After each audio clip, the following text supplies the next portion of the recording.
سلام به همه دوستای نهایت عزیز. امروز چون شب جمعه است من خواستم که کمک از آرد سوجی من حلوا تیار کنم. آرد سوجی را خوب شما میفهمیم که چه قسم است. تقریبا 4 گلاس چایخوری من آرد سوجی میگیرم. تقریبا 300 گرم یعنی 1.5 کپ ما روغن در دیگ اضافه کردیم و ماندیم که گرم شود. آرد سوجی را وقتی که روغن گرم شد در دیگ اضافه میکنیم و تا زمانی که رنگ آرد طلایی میشه یا گلابی بگوییم تا اون وقت ما سوجی را بریان میکنیم. بعد از باز ما بوره و آب جوش اضافه میکنیم. خب دوستان نازنین، حالا میبینیم که روغن ما گرم شده و میبینیم که آرد سوجی بالا آمده. آرد سوجی را در روغن اضافه میکنیم و این را تا زمان بریان میکنیم تا که رنگ آرد سوجی تغییر میکنه و خوشبوی بالا میشه. و یک چیز یادتان باشه دوستای نازنین که همینطور این را میکس کرده برین یا شو داده برین، به خاطر که آرد سوجی زود میسوزه و سوختگی میگیره.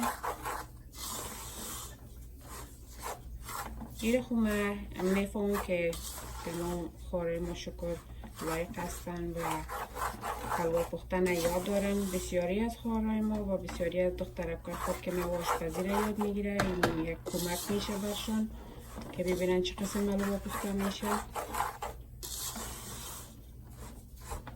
خب این قسم ما این را بریان کرده میریم تا که رنگش تغییر کنه.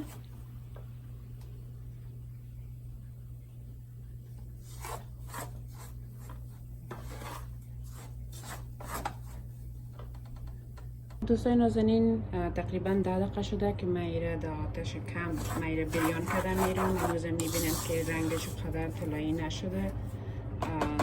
هنوز تقریبا یک 10 یا 15 دقیقه دیگه شاید بگیره تا که ما ایره خوب سرخ کنیم، خوب بریانش کنیم. من میبینید که هنوز رنگش قدر بریان نشده. اینا میبینید که رنگش خوب همون قسمی که ما میخواستیم همون قسم شده، خوب بریان شده و رنگش اینه میبینیم که طلایی شده.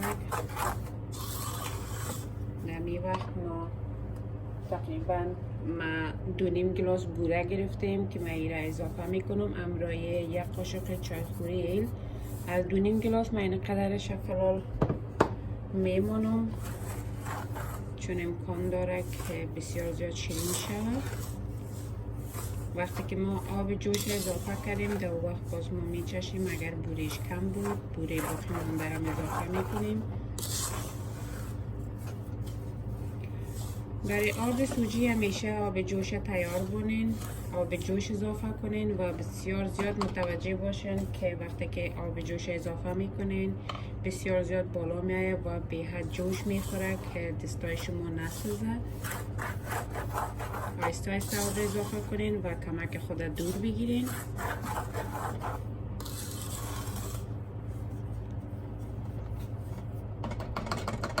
و به نور ما آب جوش اضافه میکنیم. درونش ما کمک میبینیم که خالی کردیم چون ما آب میخوایم اضافه کنم.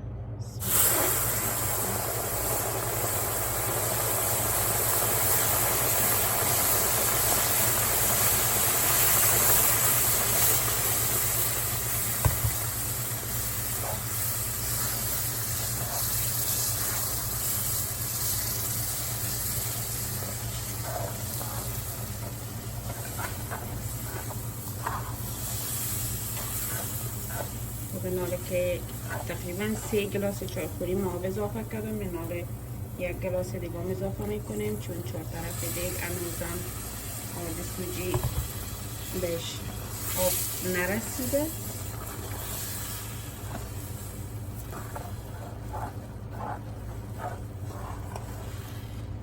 از گلاس های آبخوری بگوین تقریبا 2.5 گلاس بوده و به نظر من باید دیگه آب اضافه کنیم تا که آرد سوجی ما خوب پخته شود. در این وقت ما بورش رو میچشیم که اگر بورش کم بود ما دیگه بوره در این وقت اضافه میکنیم.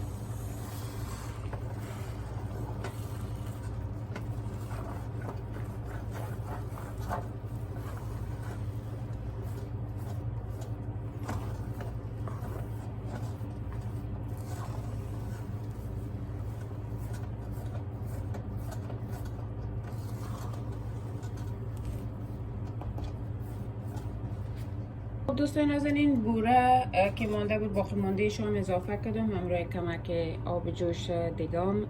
نال ما الوار سرپوشش یک تکه میگیریم و ایره در تقریبا برای 10 دقیقه در دم میمانیم در بسیار آتش کم. ایره تقریبا 5 دقیقه میمانیم که خوب دم بگیره. بعد از باز ما ایره دیش اوت میکنیم. خب دوستای نازنین اینه ببینید که بسیار نام خدا یک حلوای خوب شمتر دانه‌دار تیار شده. این حال ما ایره دیش اوت میکنیم.